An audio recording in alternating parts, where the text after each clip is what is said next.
I think a good starting point is the White Ribbon Declaration, which is to never commit, condone, excuse violence against women and girls, and never to perpetrate violence against women and girls. I think it has to start with the individual, and also with those values being communicated within that person's family, within that male's family. He needs to be a good role model to young children growing up, but we also need to address some of the more entrenched perhaps attitudes that are prevalent in older generations, perhaps where domestic abuse may have been recognised, but it was never talked about. It was one of those things that, yeah, we know it goes on, but yeah, it's behind closed doors, sweep it under the carpet.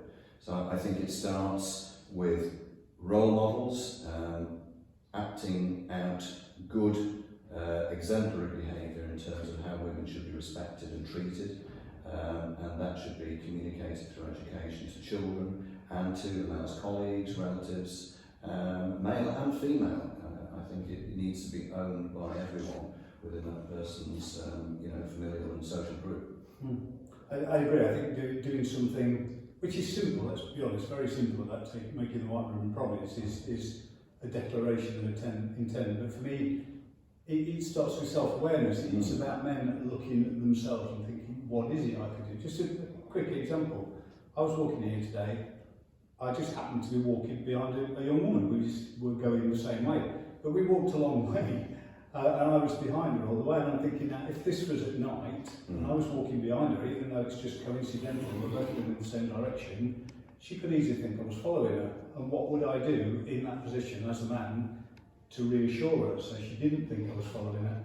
And I would have stopped, or I would have crossed the road, or I would have waited for her to go, and so she wouldn't have had that fear maybe that I was following her.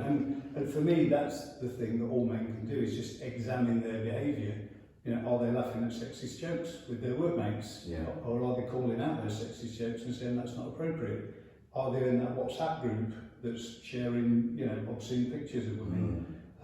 Are their sons coming home from school, like my sons did, saying, you'll never guess what was going off, and regaling me with this, sexist banter from school? Yeah. Are they challenging that in their sons? So I think it's all that you say, but I think everybody can do something, and for me it's about men just stopping for a minute and thinking, what is it I can do? What contribution could I make as an individual to the debate, and to making sure that when I'm out and about, I'm not putting a woman in a position where she feels any fear from me, albeit unwittingly.